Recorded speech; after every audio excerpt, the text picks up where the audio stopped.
নেদারল্যান্ডসের বিপক্ষে সাইফ হাসান ভালো খেলার পর অনেকেই তাওহিদ হৃদয়কে একাদশ থেকে বাদই দিয়ে দিচ্ছেন। কারণ যুক্তিটা হচ্ছে যে সাইফ হাসান যদি ভালো খেলেন সেক্ষেত্রে অলরাউন্ডার হিসেবে তিনি প্রাধান্য পাবেন, বাদ পড়বেন তাওহিদ হৃদয় কিংবা শামীম হোসেন পাটোয়ারি এই দুজনের মধ্যে থেকে যে কোনো একজন। এখন শামীমকে বেছে নিয়ে হৃদয়কে বাদ দেওয়ার কারণ হচ্ছে হৃদয় ডানহাতি ব্যাটার। যুক্তি দেখানো হচ্ছে এমনটা যে বাংলাদেশের ৩ নম্বর থেকে ৮ নম্বর ব্যাটিং অর্ডার সবাই ডানহাতি ব্যাট করে, এজন্য ডানহাতি বাঁহাতি কম্বিনেশনের জন্য যেহেতু শামীম হোসেন পাটোয়ারি বাঁহাতি ব্যাট করে তাকেই বেছে নেওয়া হচ্ছে। এই আলাপটা সামাজিক যোগাযোগ মাধ্যমে হচ্ছে, কিন্তু বাংলাদেশের টিম ম্যানেজমেন্ট আসলে কি বলছে?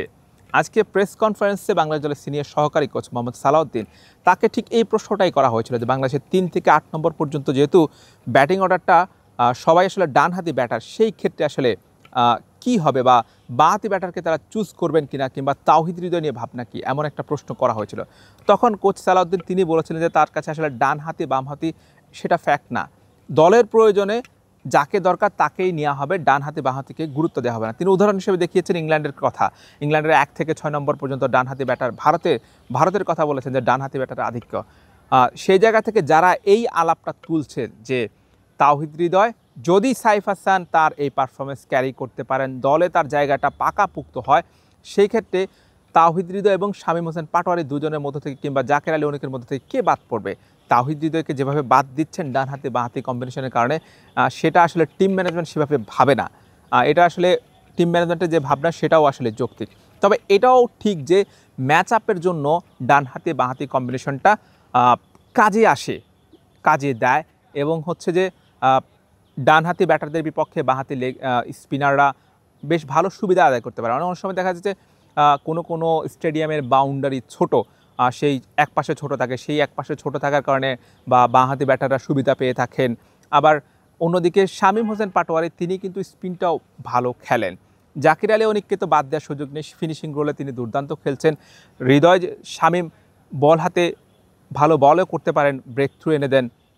হৃদয় কিন্তু এই জায়গাতে পিছিয়ে আছে শামীমের থেকে, যে তিনি আসলে বোলিংটা ওভাবে করতে পারেন না, বা প্র্যাকটিসে মাঝে মধ্যে করেন কিন্তু ম্যাচে আসলে ওভাবে করা হয় না।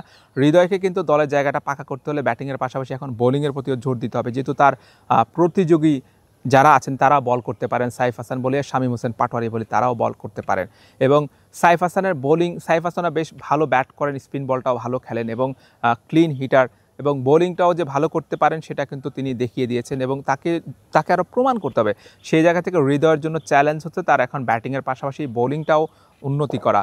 আমরা কিন্তু একটা সময় দেখেছি যে আসলে হৃদয় ছিল দলের অটো চয়েস এবং তিনি সেভাবে ব্যাট করেছেন এবং তার দ্রুত স্ট্রাইক রোটেট করে ব্যাট করতে পারতেন। তো এখন এই হেলদি কম্পিটিশনের কারণে এখন কিন্তু সবাইকে কিন্তু আসলে নিজেদের স্কিল নিয়ে আরও বেশি কাজ করতে হবে, ব্যাটিংয়ের পাশাপাশি বোলিংটাকেও নজর দিতে হবে, এবং দিন শেষে কিন্তু এটা বাংলাদেশ ক্রিকেটের জন্য উপকার, বাংলাদেশ ক্রিকেটের জন্য ভালো। কোচ মোহাম্মদ সালাউদ্দিন তিনিও সেটা বলেছিলেন যে আসলে যখন হাতে অনেক বেশি অপশন থাকবে তখন কিন্তু কম্পিটিশনটা বেটার হবে, এবং টিম ম্যানেজমেন্ট আসলে দলটা সাজাতে তারা আসলে হিমশিম খাবে না। বাংলাদেশ দলে এই মুহূর্তে স্কোয়াডে যে 16 জন ক্রিকেটার রয়েছেন তারা সবাই কিন্তু বেশ ভালো পারফর্মার।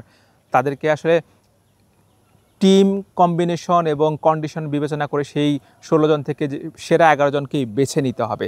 তো সেই জায়গা থেকে প্রত্যেকটা ক্রিকেটার তারা কিন্তু তাদের সেরাটা উপহার দিতে হবে, আর তারা তাদের সেরাটা উপহার দিলে কিন্তু মূল একাদশে জায়গা হবে।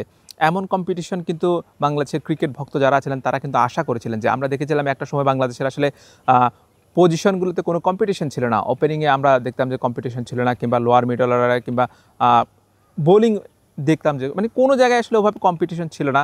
দিনের পর দিন খারাপ খেলার পরেও তারা দলে থাকতেন, এবং এমন না যে কেউ একজন ভালো খেলার কারণে দলে যুক্ত হয়েছে। দেখা যেত যে আরেকজন ক্রিকেটার খারাপ খেলার কারণে আর অন্য আরেকজন বিকল্প ক্রিকেটার সুযোগ পেয়েছেন দলে।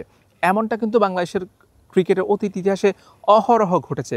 এখন কিন্তু সেই সংস্কৃতির পরিবর্তন হচ্ছে।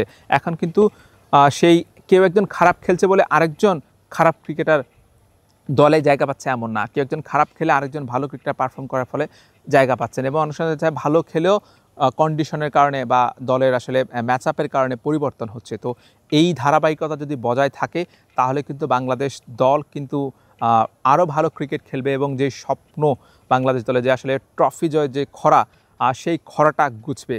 এবং এবারে এশিয়া কাপে আশা করছি যে একটা প্রতিযোগিতামূলক দারুণ একটা প্রতিদ্বন্দ্বিতামূলক টুর্নামেন্ট খেলবে বাংলাদেশ দল। এশিয়া কাপে এর আগে বাংলাদেশ ফাইনাল খেললেও সে ট্রফিটা আসলে ছোঁয়া হয়নি, ট্রফিটা বাংলাদেশে আসেনি।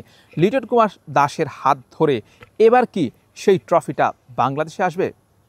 সাইনার মান, BD quick time, Sylhet international cricket stadium, Sylhet.